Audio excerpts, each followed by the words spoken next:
आज हम एक बहुत ही दिलचस्प सफर पर चलने वाले हैं। ये कहानी है मोबाइल फोन की। 50 साल पहले ये एक भारी भरकम ईंट जैसी चीज हुआ करती थी। और आज ये हमारी जेब में रखा एक सुपर कंप्यूटर है। ये सिर्फ एक डिवाइस की कहानी नहीं है। ये इस बात की कहानी है कि कैसे एक छोटी सी टेक्नोलॉजी ने हमारी पूरी दुनिया को ही बदल कर रख दिया। जरा उस दिन की कल्पना कीजिए। 3 अप्रैल 1973 न्यूयॉर्क की सड़कों पर मोटोरोला के एक इंजीनियर मार्टिन कूपर एक अजीब सी चीज हाथ में लेकर खड़े हैं। वो एक नंबर मिलाते हैं और लाइन पर मौजूद शख्स से ये शब्द कहते हैं।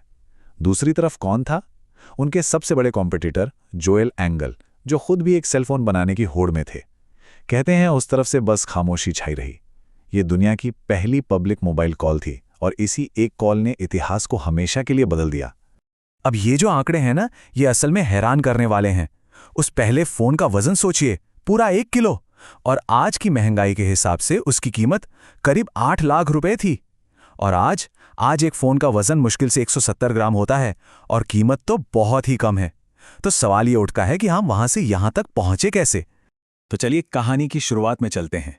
ये जानकर शायद थोड़ी हैरानी हो कि बिना तार वाले फोन का सपना उस पहली कॉल से भी कहीं ज्यादा पुराना है। इसकी जड़ें 1940 के दशक में हैं, जब आविष्कारक ये सोचने लगे थे कि टेलीफोन को तारों की कैद से आज़ाद कैसे किया जाए। तो मोबाइल टेलीफोनी की असली शुरुआत हुई इस चीज से। 1947 में बेल लैब्स ने एक कार फोन बनाया। बस कल्पना कीजिए, एक ऐसा फोन जिसका वजन 36 किलो था। ये इतना महंगा था कि सिर्फ कुछ अमीर लोग ही इसका इस्तेमाल कर सकते थे, लेकिन इसने भविष्य के लिए दरवाजे जरूर खोल दिए थे। और बस यहीं से रास्ता बना पहले कमर्शियल मोबाइल फोन का। मार्टिन कूपर और मोटोरोला की टीम ने उस कार फोन वाले आइडिया को लिया और उसे एक हाथ में पकड़ी जा सकने वाली डिवाइस में बदल दिया।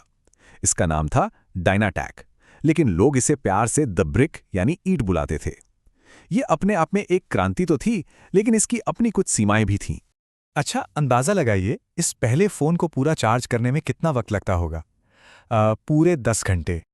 और उन 10 घंटों की चार्जिंग के बाद बात कितनी देर हो पाती थी? सिर्फ 35 मिनट। और कीमत उस समय $4000, जो आज के हिसाब से लगभग 8 लाख रुपए के बराबर है। मतलब साफ था, ये आम आदमी की डिवाइस नहीं थी, ये एक लग्जरी आइटम था। लेकिन इसके बाद भी इनोवेशन रुका नहीं। 1985 में सीमेंस ने एक सूटकेस फोन लॉन्च किया और 1989 में मोटोरोला ने पहला फ्लिप फोन पेश किया। फोन छोटे तो हो रहे थे, पर एक बहुत बड़ी समस्या अब भी थी, कीमत। फोन अभी भी आम लोगों की पहुंच से बहुत दूर थे। तो फिर इस बड़ी प्रॉब्लम को किसने सॉल्व किया? एक ऐसा नाम जो हम सबके दिलों में बसा है, नोकिया। नोकिया ने यह बात समझ ली थी कि असली क्रांति तब आएगी जब फोन हर किसी के हाथ में होगा। 1992 में 2G नेटवर्क के लॉन्च के साथ ही नोकिया ने 1011 मॉडल पेश किया। ये पहला मास प्रोड्यूस्ड फोन था। उनकी स्ट्रैटेजी बहुत ही सिंपल और ज़बरदस्त थी, सस्ते और मजबूत फोन बनाओ। और बस इसी एक स्ट्रैटेजी ने उन्हें लगभग 2 दशकों तक मोबाइल बाजार का बादशाह बनाए रखा। नोकिया ने दुनिया को जोड़ तो दिया था, लेकिन अब एक नई दौड़ शुरू होने वाली थी। ये दौड़ सिर्फ बात करने के बारे में नहीं थी, ये थी फीचर्स के बारे में। कंपनियां एक दूसरे से होड़ कर रही थीं कि कौन अपने फोन में सबसे ज्यादा नए फीचर जोड़ सकता है। और ये रेस बहुत तेज थी। 1994 में आया पहला टच डिस्प्ले वाला स्मार्टफोन, फिर 1998 में कलर डिस्प्ले। उसके ठीक 1 साल बाद 1999 में वेब ब्राउज़र और 2000 में पहला कैमरा फ़ोन। देखते ही देखते कुछ ही सालों में फ़ोन सिर्फ बात करने वाली मशीन से एक पॉकेट कंप्यूटर बन गया था। अब अपनी कहानी को मोड़ते हैं भारत की तरफ। भारत में मोबाइल टेक्नोलॉजी को अपनाने की कहानी अपने आप में बहुत ही अनोखी और तेज रफ्तार वाली है। भारत में पहली मोबाइल कॉल 1995 में उस समय के संचार मंत्री सुखराम और पश्चिम बंगाल के मुख्यमंत्री ज्योति बसु के बीच हुई थी। और उस वक्त 1 मिनट बात करने की कीमत थी 16 रुपए। आज के ज़माने में ये सोचना भी मुश्किल है। भारत की नेटवर्क जर्नी भी देखने लायक है। 1995 में 2G से शुरुआत करके हम 2022 में 5G तक पहुंच चुके हैं। और अब तो सरकार का लक्ष्य 2030 तक 6G सेवाएं शुरू करने का है। ये एक जबरदस्त छलांग है। लेकिन भारत में असली गेम चेंजर, वो मोड़ जिसने सब कुछ बदल दिया, वो आया 2016 में। रिलायंस जियो के लॉन्च ने डेटा को इतना सस्ता कर दिया कि यकीन करना मुश्किल था।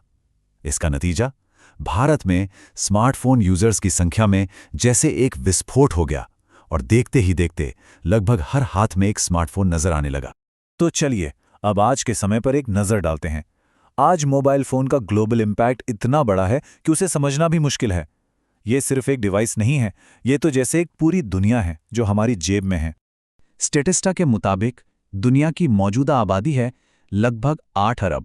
इस नंबर को याद रखिएगा। और अब ये देखिए, दुनिया में एक्टिव स्मार्टफोन सब्सक्रिप्शंस की संख्या है 7 अरब।